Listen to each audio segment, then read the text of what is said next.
올 시즌 정말 중요한 경기 중 하나로 꼽히고 있는 뉴캐슬과의 챔피언스리그 경기를 앞두고 PSG의 경기 전 인터뷰가 공개되었습니다.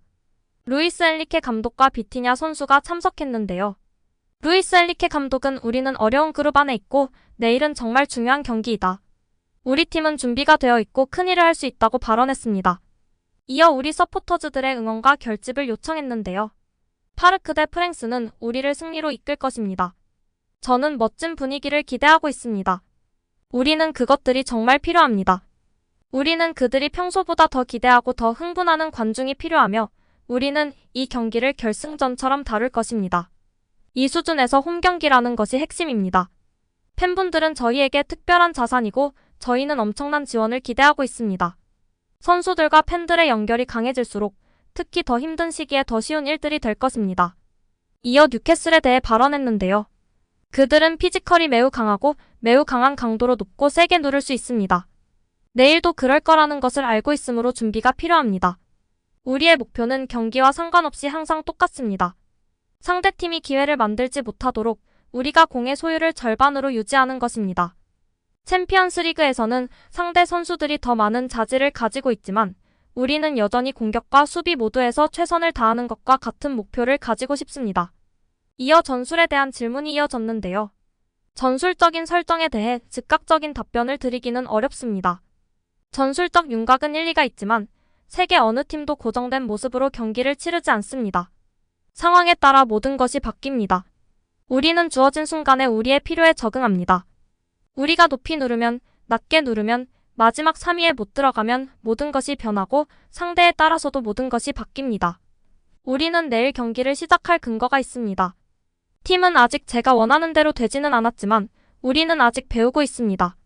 우리는 여전히 선수들에게서 더 많은 것을 얻을 수 있고 더 멀리 갈 수 있지만 저는 이미 제가 보고 있는 것을 좋아합니다. 만족스러운 부분이 많지만 아직 개선의 여지가 많습니다. 선수들 간의 호흡 등 할 일이 많아 아직 할 일이 많습니다. 이어 중앙 공격수에 대한 질문이 이어졌는데요.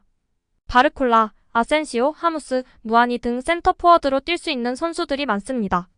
저는 그 선택에서 긍정적인 것만 찾을 수 있고 그들 중 일부도 날개에서 뛸 수 있습니다. 우리는 많은 선택지를 가지고 있고 저는 그 모든 것을 좋아합니다. 끝으로 덴벨레에 대해서 칭찬했는데요. 저는 바르셀로나에서 그를 감독할 때부터 알고 지냈습니다. 사실 그가 렌에 있을 때 그와 계약하고 싶었습니다. 그는 항상 공을 요구하고 비판을 받아들이고 겁먹지 않는 다른 특별한 선수입니다. 그는 바르셀로나에서의 모습과는 달라요. 왜냐하면 그는 이제 조금 더 중앙에서 뛸 수 있기 때문이에요. 그는 상대를 불안정하게 만들고 공간을 너무 많이 개방하기 때문에 동료들을 자유롭게 합니다. 라고 발언하며 인터뷰를 마쳤습니다. 일단 현지에서는 비티냐, 루이스, 이강인, 하무스가 선발 명단에서 예외적인 선수로 꼽혔는데요. 비티냐가 기자회견에 참석하면서 유력한 선발 선수가 되었고 루이스와 이강인 선수가 경쟁하거나 하무스 자리에 이강인 폴스9으로 선발로 나와야 할 텐데 일단은 선발로 폴스9 카드를 쓸 것 같지는 않아 걱정입니다. 뉴캐슬전에 패한 PSG는 AC밀란과의 3차전에서 3대0 대승을 거두면서 분위기를 바꾸는 듯 했으나 다시금 AC밀란 원정길에서 1대2로 패해 상황이 꼬였습니다. 조이 위에 올라있으나 언제든 조 최하위로 떨어질 수 있는데요. 중요한 길목에서 다시 뉴캐슬과 만나게 됐습니다. PSG를 4대1로 대파했던 뉴캐슬은 부상 병동인 상황인데요. 선발 라인업은 간신히 꾸밀 수 있으나 벤치에 쓸만한 옵션이 없습니다. 우세가 예상되는 가운데 PSG가 어떻게 선발 명단을 구성할지 주목되고 있습니다.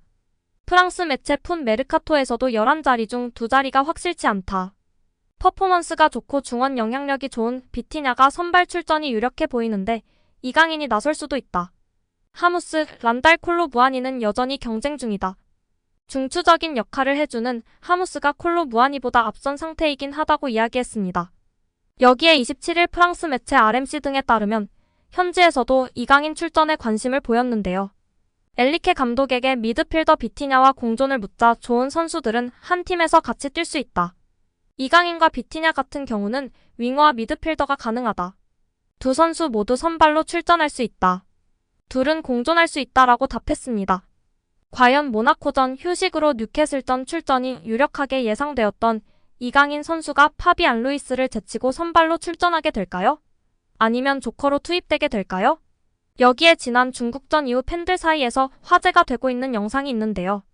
이강인 선수와 황희찬 선수가 원투 패스를 할 때 미스가 생겨난 장면에서 형이 속으면 어떡해라며 웃픈 반응을 보이고 있습니다. 후반전 나온 장면이었는데 이강인이 황희찬과 원투 패스를 할 때였습니다.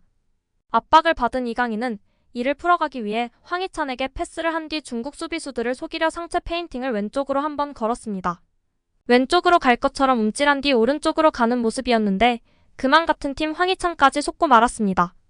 이강인의 상체 페인팅에 속아 오른쪽으로 패스를 내주지 않고 왼쪽으로 내줬는데요. 바로 논스톱 패스를 하다가 실수를 했을 수 있으나 이강인 선수의 페인팅을 보고 움직임을 보고 패스를 넣어주려고 했던 의도가 보여 아무래도 페인팅에 속아버린 것 같다는 의견이 다수인데요. 페인팅이 너무 좋았다. 나도 헷갈렸다. 전에는 카메라도 속았었음. 괜찮아 희찬아 등의 반응을 보이고 있습니다. 여기에 이강인 선수가 훈련장에서 비티냐와 루카 에르난데스와의 한 장면이 화제가 되고 있는데요.